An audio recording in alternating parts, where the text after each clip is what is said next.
اعوذ باللہ السمیع العلیم من الشیطان الرجیم بسم اللہ الرحمن الرحیم۔ درس قرآن کا آغاز سورہ النجم سے ہو رہا ہے۔ والنجم اذا ہوا،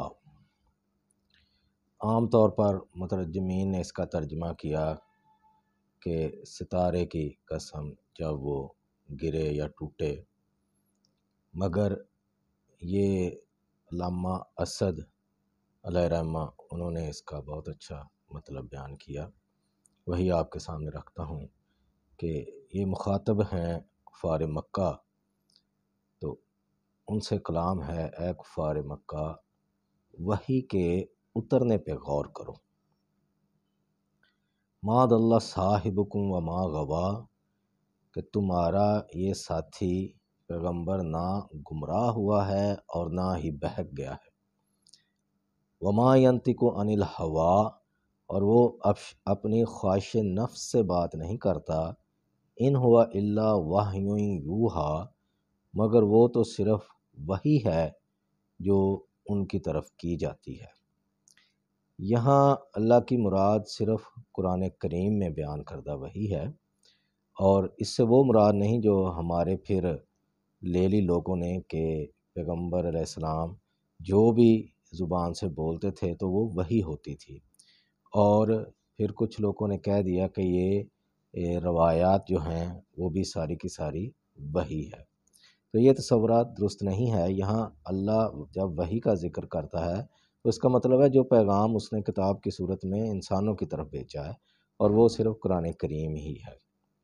اس کے بارے میں اللہ نے فرمایا کہ یہ تو ان کی اپنے نفس کی یا اپنی سوچی ہوئی باتیں نہیں ہوتی، وہ تو اللہ ان کی طرف وحی بھیجتا ہے تو وہ لوگوں کے سامنے بیان کرتے ہیں۔ علمہ شدید القوا، اور ایک زبردست قوت والے نے ان کو یہ تعلیم دی ہے۔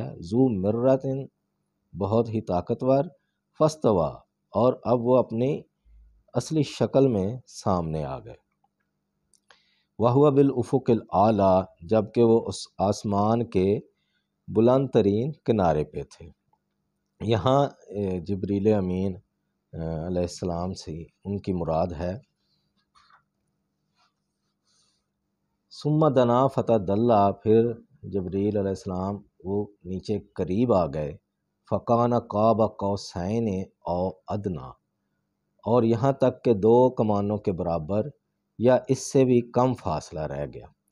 فَأَوْحَىٰ إِلَىٰ عَبْدِهِ مَا أَوْحَىٰ، پس اس نے اللہ کے بندے کی طرف وحی کی جو وحی پہنچانا تھی۔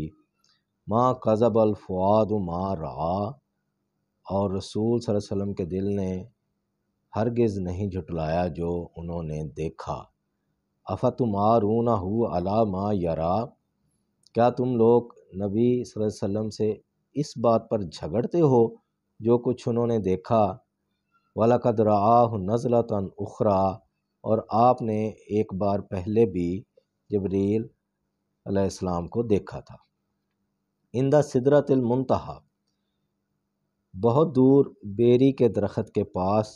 عندہا جنت المأویٰ، جہاں قریب ہی آرام کرنے اور ٹھہرنے کا باغ ہے۔ تو یہ جو ساری بات ہے، یہ سارا سیاق ہے، اس زمین کی بات ہو رہی ہے، مگر ہمارے کچھ لوگوں نے یہاں آسمان کی کچھ چیزیں مراد لے لی ہیں، اور یہ تصور پھیلا دیا کہ جب نبی صلی اللہ علیہ وسلم معراج کے وقت آسمان پر گئے تو وہاں یہ واقعات سارے پیش آئے، حالانکہ قرآن کریم سے آسمان پر جانے کی کوئی بھی دلیل ثابت نہیں ہے۔ جو سورہ بنی اسرائیل کی پہلی آیت ہے، وہاں بھی سفر جو ہے وہ مسجد حرام سے مسجد اقصیٰ تک کا ہے، اور اس میں اللہ تعالیٰ نے پیغمبر علیہ السلام کو اپنی کچھ نشانیاں دکھائیں ایک رات کے سفر میں، اور یہ سفر بھی لوگوں کے لیے معجزہ نہیں تھا، یہ خالص اللہ اور اس کے رسول کا معاملہ تھا۔ اور پھر یہاں پر اگر دونوں ہستیاں یعنی پیغمبر صلی اللہ علیہ وسلم اور جبریل اگر آسمان پر ہی تھے تو پھر یہ جو ہے بالافق الاعلیٰ، اس کا استعمال نہیں درست، کہ اللہ تعالیٰ کہہ رہے ہیں کہ وہ انہوں نے دیکھا آسمان کے بلند کنارے پر، پھر وہ قریب آ گئے نیچے، تو 2 کمانوں کے برابر فاصلہ رہ گیا، تو یہ سارا سیاق پھر جو ہے وہ غلط ہو جاتا ہے۔ تو اس لیے جو پیغمبر صلی اللہ علیہ وسلم کا سفر ہے وہ مسجد حرام سے مسجد اقصیٰ تک کا تھا، آسمان کی طرف کوئی سفر نہیں تھا، نہ ہی گئے ہیں۔ تو یہ ساری چیزیں کچھ کہانیاں ہیں، کچھ روایات میں بیان ہو گئی ہیں، لیکن ان کی قرآن کریم سے کوئی دلیل نہیں ہے۔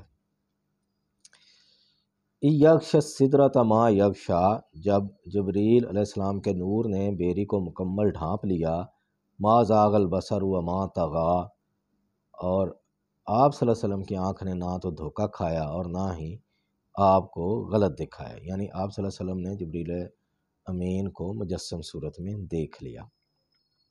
لقد رأى من آیات ربہ الکبریٰ، یقیناً آپ صلی اللہ علیہ وسلم نے اپنے رب کی بہت بڑی بڑی نشانیاں دیکھیں۔ افرأیتم اللات والعزیٰ، تو کیا تم نے کبھی لات اور عزیٰ پر غور کیا ہے؟ ومناۃ الثالثۃ الاخریٰ، اور تیسرے منات کو کبھی دیکھا ہے؟ الکم الذکر ولہ الانثیٰ، کیا تمہارے لیے تو لڑکے ہیں اور اللہ کے لیے لڑکیاں ہیں؟ تلک اذن قسمۃ ضیزیٰ، تو یہ تقسیم تو بڑی ہی ظالمانہ ہے۔ ان ہی الا اسماء سمیتموها انتم وآباؤکم ما انزل اللہ بہا من سلطان، یہ جو ہستیاں جن کے نام پکارے جاتے ہیں یہ چند نام ہے جو تم نے اور تمہارے باپ دادا نے رکھ دیے ہیں، اللہ نے ان کے لیے کوئی دلیل نازل نہیں کی۔ ان یتبعون الا الظن، یہ صرف اور صرف وہم اور گمان کی پیروی کرتے ہیں۔ وما تحوی الانفس، اور جو ان کی خواہش ان کو دکھا دے۔ وَلَقَدْ جَاءَهُم مِّن رَّبِّهِمُ الْهُدىٰ، حالانکہ ان کے پاس ان کے رب کی طرف سے ہدایت آ گئی ہے۔ ام للانسان ما تمنا، کیا انسان کو وہ چیز مل جاتی ہے جس کی وہ تمنا کرتا ہے؟ فللہ الآخرۃ والاولیٰ، اور اللہ ہی کے قبضہ قدرت میں ہے یہ دنیا بھی اور آخرت بھی۔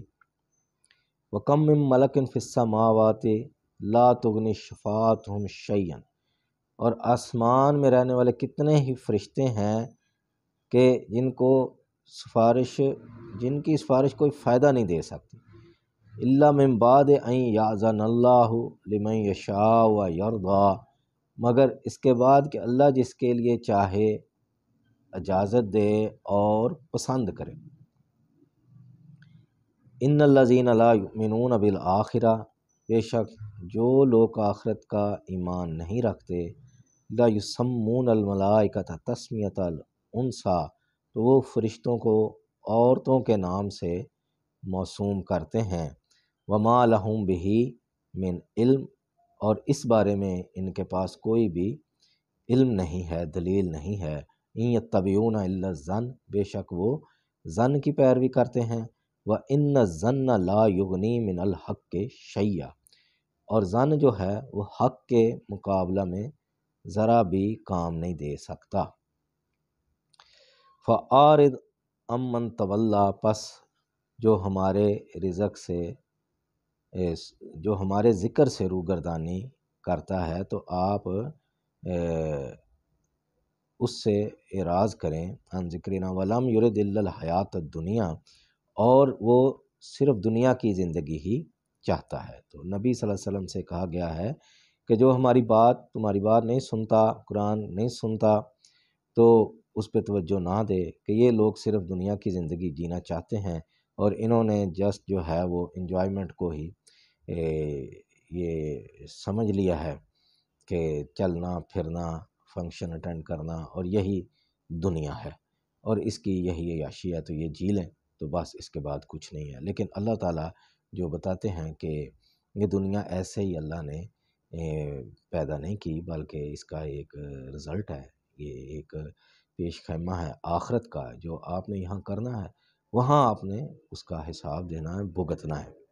تو یہ اعمال جو ہم کرتے ہیں، یہ اس لیے اس پہ غور کرنا چاہیے کہ آیا وہ وحی الہی کے مطابق درست ہیں یا نہیں، اور جو عقائد ہم رکھتے ہیں وہ بھی ان کی بھی تصحیح کرنی چاہیے کہ آیا وہ وحی الہی کے مطابق ہیں یا نہیں، کیونکہ بہت سی کتابیں ہیں، بہت سے معاملات ہیں، اور کہانیاں در کہانیاں لکھی جاتی رہی ہیں اور لوگ ان پہ یقین کرتے رہے ہیں، لیکن بہت ساری کہانیوں کی کوئی حقیقت نہیں ہے۔ تو یہ قرآن جو ہے وہ ہمیں حقیقت تک جو ہے پہنچاتا ہے، تو یہ عقائد کی اصلاح کرتا ہے، اس میں شفا ہے، رحمت ہے، تو اس کو سمجھ کر پڑھنا بہت ضروری ہے۔ اللہ سے دعا ہے اس کو سمجھنے کی، عمل کی اور دوسروں تک پہنچانے کی ہمت توفیق عطا فرمائے۔